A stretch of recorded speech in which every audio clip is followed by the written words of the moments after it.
Hi, I'm Joseph Fink, coming to you from inside your very own home. Yes, I am the real Joseph Fink, and yes, I'm inside your very own home talking to you right now.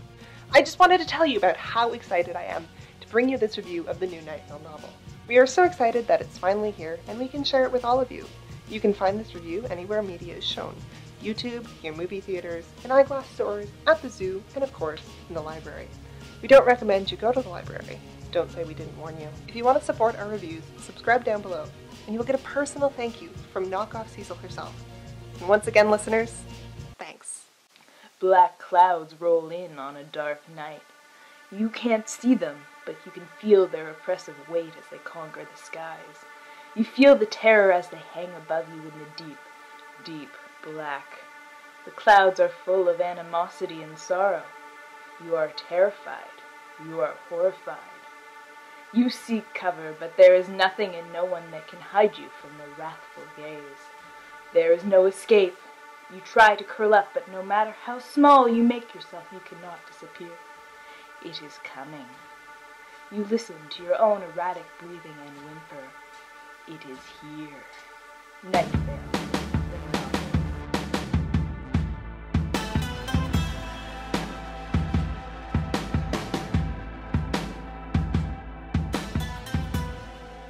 If you're an avid listener of the podcast, you know what goes on in Night Vale.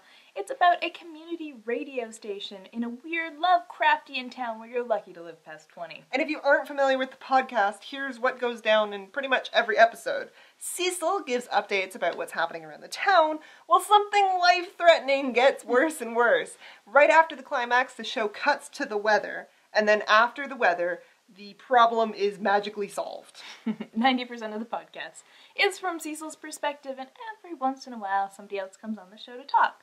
But this means that while you get a broad overview of what's going on in Night Vale, you only get a second-hand perspective on what's going on with the other characters in town. The Welcome to Night Vale novel follows two characters who you're briefly introduced to in the podcast, Diane Creighton and Jackie Fierro. And as the novel continues, their stories begin to intertwine. Jackie runs the pawn shop in town. She is 19. She's been 19 for a very, very long time. Jackie does not know how to grow up. Diane is a single mother raising her teenage, shape-shifting son Josh. And if you think raising a normal teenager is hard, and so we've heard, try raising a shape-shifting one. Their lives, and the lives of many people around town, are disrupted by the man in the tan jacket. I mean, what is he supposed to be, a fly salesman? Or I don't know. Anyways, he is handing out papers that say King City, and if you happen to pick one up, it will never leave your hand. The Welcome to Night Vale novel reads like the podcast. It takes tangents and likes to be both absurd and philosophical. This makes it hard to get into, not because you don't understand where the story's going, but because you don't understand why they're telling you all of this information. For someone who has listened to the podcast, the weaving writing style with its jokes and its name-dropping isn't so bad. Reading the Welcome to Night Vale novel is an easy extension of what you're used to. And even if you're not listening to the audiobook, you can still hear Cecil in your head narrating. And I mean, I think he has his own special corner in my brain, along with Morgan Freeman and Liam Neeson. They're up there having a party. For someone who hasn't listened to the podcast, this book is not the best introduction into the Night Vale world. There are lots of inside jokes that are going to go over your head or just be downright confusing. I mean, seriously, how does this radio host know everything that's going on in the town? Is he Santa? What is great about this book is that you finally get to know some of the other characters, and Jackie and Diane really complement each other. They're both at different stages in their lives, so their perspectives on each other really give you an emotional journey. The best part, though, is how you finally get to explore Night Vale. Night Vale is a character in the podcast, and it's the same in the book. And the place is just so different from anywhere else that you're always learning more and getting to know it.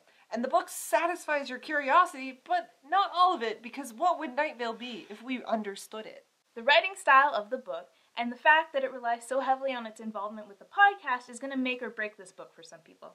Some people are just going to love how much this book sounds like the podcast, and other people are going to hate just how much this book sounds like the podcast. I highly enjoyed it, and if you're a fan of Night Vale and you haven't picked up the book yet, do it. And if you're new to Night Vale, interloper! But seriously, try out the book, and if you find it tough to get through, or, you're just not getting it, then try podcast instead. Bye, guys.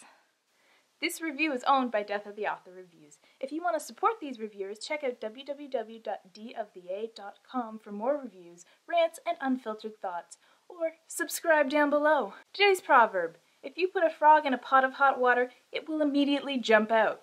If you put a frog in a pot of cold water and slowly turn up the heat, you're an awful person.